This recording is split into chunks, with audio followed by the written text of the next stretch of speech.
Assalamu alaikum wa rahmatullah. Welcome to Amazed by the Quran, a series in which I like to share with you things I find amazing about the Quran. And today, inshallah, it sounds geeky, but I'll talk to you about the difference between singular and plural in the Quran, and actually sometimes different kinds of plurals in the Quran, which, yeah, it sounds grammatical, but I'll make sure that it's easy to understand.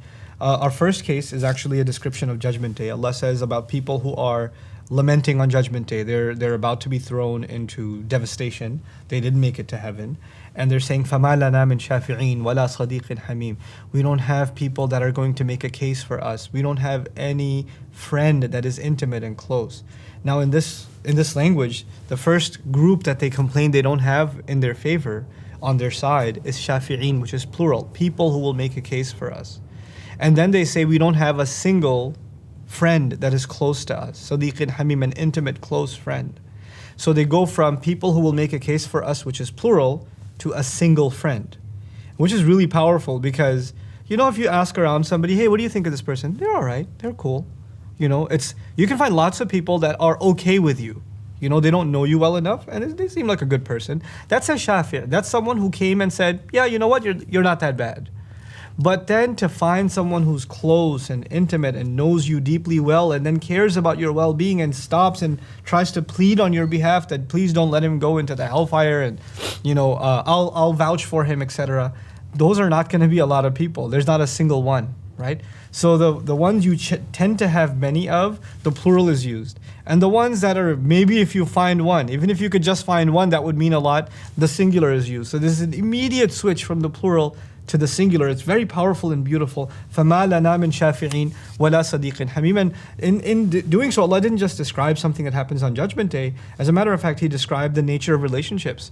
You know, casual relationships where people have good opinion of you are lots of them. There's acquaintances that think highly of you or think okay of you. They don't have a poor opinion of you. They're shafi'ah, you know. But then to have people vouch for you that are the closest, most intimate friends, that's actually a testimony of character. Because people that are very, very close to you, they know your flaws. They don't just know the good things about you, right? And so when they speak highly of you, that's actually, it means something. It actually genuinely means something that when they speak highly of you. So that's kind of a subtle lesson that's taught just by the switch between the plural and the singular. Another example of the plural and the singular that I find really beautiful is actually about, again, the Day of Judgment, where there's a comparison made between heaven and hell. And in describing heaven, Allah says, يُدْخِلْهُ جَنَّاتٍ تَجْرِي مِن تَحْتِهَا الْأَنْهَارِ خَالِدِينَ فِيهَا. So it begins with, whoever would obey Allah and the Messenger, which is singular, whoever would obey Allah and His Messenger, وَمَنْ يُطِعِ اللَّهَ وَرَسُولَهُ يُدْخِلْهُ, He will enter him, all singular, enter him, not enter them, enter him, جَنَّاتٍ تَجْرِي مِن تَحْتِهَا الْأَنْهَارِ, in gardens at the bottoms of which, even at the bottoms, from the very bottoms of which rivers flow, خَالِدِينَ فِيهَا, in which they will remain forever. So he will be entered, He will enter him into the garden, but they will remain in it forever. Khalidina, it's an immediate switch. And if you compare this to the next ayah, وَمَنْ يَعْصِ اللَّهَ وَرَسُولَهُ وَيَتَعَدَّ حُدُودَهُ يُدْخِلْهُ نَارًا خَالِدًا فِيهَا. Whoever would disobey Allah and His Messenger and cross the limits that they've set, He will enter him into a fire in which he will remain. So there's they will remain, and then there's he will remain. Immediate switch, right? So what's really fascinating even about the first one is it started with he. Like, He will enter this person into heaven where they will remain. So it went from he to they. And the second one was he, and then still remains he. So I want you to appreciate this switch that happened, especially when talking about heaven. Allah is describing the scenario of someone who didn't have much company in this life. Perhaps because of their faith, they were left alone.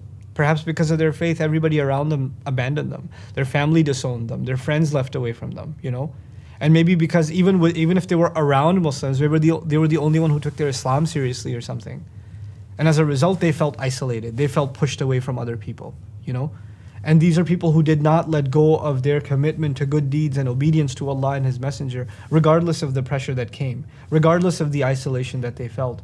And Allah, one of the first gifts He gives them when He enters them into the garden of heaven, in Jannah, is that they're in company. They're never going to be alone again. They will remain.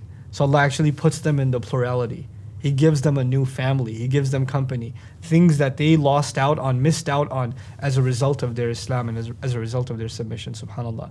Also, additionally, the subtlety here is that we're being told that one of the joys of heaven is company. One of the joys of Jannah is actually friends hanging out with each other, talking to each other. فَأَقْبَلَ بَعْضُهُمْ عَلَى بَعْضٍ يَتَسَاءَلُونَ. They're going to be facing one another, asking each other all kinds of questions. Man, where you been? Haven't seen you forever. Wow, you made it too, huh? Like things like that. But you know, they'll be asking each other, hanging out. They're going to be reminiscing about old times. إِنَّا كُنَّا قَبْلُ فِي أَهْلِنَا مُشْفِقِينَ. Man, we used to have such a hard time with our families, man. Like literally there are ayat like that in the Quran. Like they're reminiscing about old times. And that's one of the joys of heaven. On the other end though, Allah is describing the disbeliever no matter how much he thinks he has company, no matter how many people he or she surrounds themselves with, no matter how many people are dancing around with them in the club, they're actually always alone. They never genuinely have someone with them. A relationship that will last, you know? Especially it's not just any disbeliever, the one who violates the laws of Allah and His Messenger. You know, we're not just talking about any non-Muslims here. We're talking about culprits who go out of their way to disobey Allah and His Messenger. They take the one thing that will give them peace. They never find peace in other people's company. They just don't. They're always out only for themselves. And then what happens? One of the like the torments of hell for them is that they are in it and they feel like they're the only one in it. You know, one of the worst kinds of prison, even in this world, is solitary confinement. It's like, prison itself is torture, but on top of that, the solitude and the loneliness that is imposed on you for months on end, you lose track of time, people lose their sanity as a result, you know? And that's actually the feeling these people get. There's not even the consolation, at least I'm not the only one being burned. At least I'm not the only one being punished. No, it's not like that. They're gonna feel like they're the only one. خَالِدًا فِيهَا وَلَهُ عَذَابٌ مُهِينٌ. And he will have humiliating punishment. May Allah not make us from those who are punished, you know. So these are just a couple of quick examples of the singular and the plural and how these quick switches create such beautiful lessons and such powerful insights. Barakallahu li wa lakum. Assalamu alaikum. See you next time. Assalamu alaikum wa rahmatullah. If you enjoyed this video, please do share it with friends and family.